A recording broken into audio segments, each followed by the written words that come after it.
तो सरदार वल्लभ भाई पटेल का क्यों महत्व है? सरदार वल्लभ भाई पटेल को हम लोग इतना क्यों ज़्यादा महत्व देते हैं भारतीय आधुनिक भारत के इतिहास में? और ये जो स्टैच्यू ऑफ यूनिटी के अंदर हम लोग खड़े हैं, तो अभी हम इनके बारे में थोड़ा जानेंगे कि इन्होंने वास्तव में किया था।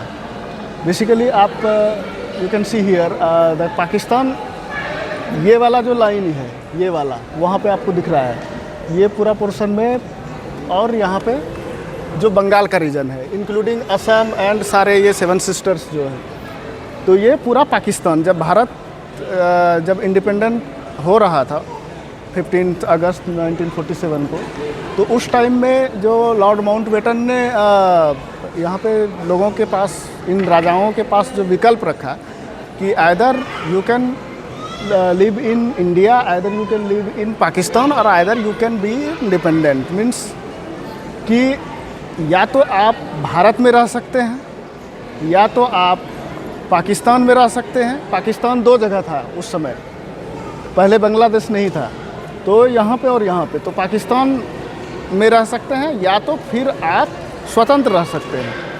तो स्वतंत्र, आप सोचो कि ये पूरा यूनाइट भारत है, और इस भारत के अंदर में एक ऐसा राज्य है जो स्वतंत्र है, वो भारत का पार्ट नहीं है। एक ऐसा राज्य है जैसे मैसूर है, हैदराबाद है, राजपूताना है, इस तरह से जो छोटे छोटे राज्य हैं, ये स्वतंत्र राज्य अगर होंगे तो भारत की स्थिति कैसी होती, आप कल्पना नहीं कर सकते हैं कि भारत कितने खंडों में बटा होता। तो फिर क्या हुआ?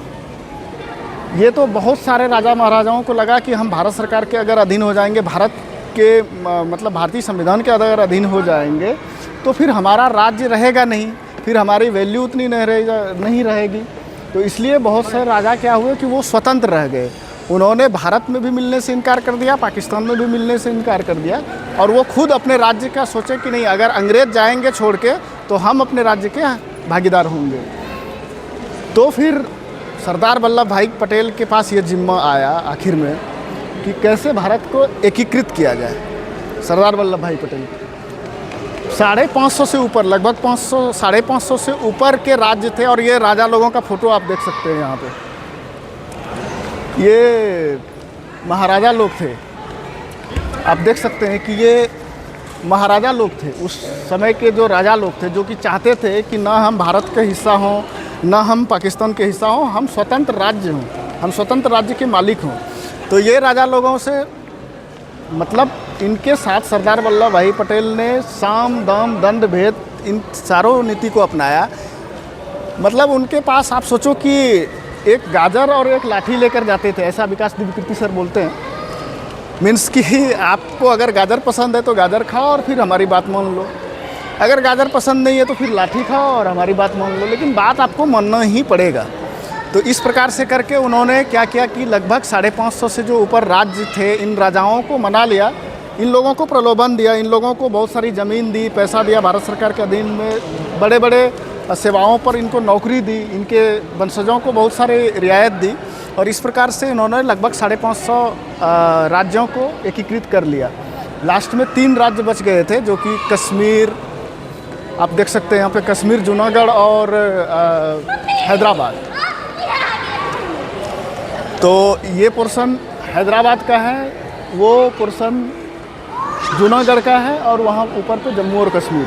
तो ये 3 लास्ट में बच गए थे 550 राजाओं से, और फिर ये 3 नहीं मिले अंततः। लास्ट में इनके ऊपर फिर हैदराबाद के ऊपर सैन्य कार्रवाई करनी पड़ी, और कश्मीर में महाराजा हरि सिंह के साथ फिर समझौता हुआ, और उसके तहत फिर पाकिस्तान ने चढ़ाई कर दी, और फिर भारत ने सैन्य सहयोग किया और उसके साथ समझौता हुआ, और फिर वो भारत का हिस्सा बना। और जूनागढ़ में वोटिंग हुई, वहाँ के लोगों के द्वारा वोटिंग कराई गई। उस वोटिंग में लोगों ने ये मत प्रकट किया कि हम भारत के साथ रहना चाहते हैं। तो इस प्रकार से फिर सारे राज्य एकीकृत हो गए, सिवाय सिर्फ 2, जो कि ये बांग्लादेश है और वो पाकिस्तान, वो दोनों एक हुआ करते थे पहले 1971 के पहले। तो 1971 के पहले वो दोनों पाकिस्तान ही हुआ करते थे। तो इस प्रकार से फिर वो दोनों छोड़ के भारत पूरा एकीकृत हो गया।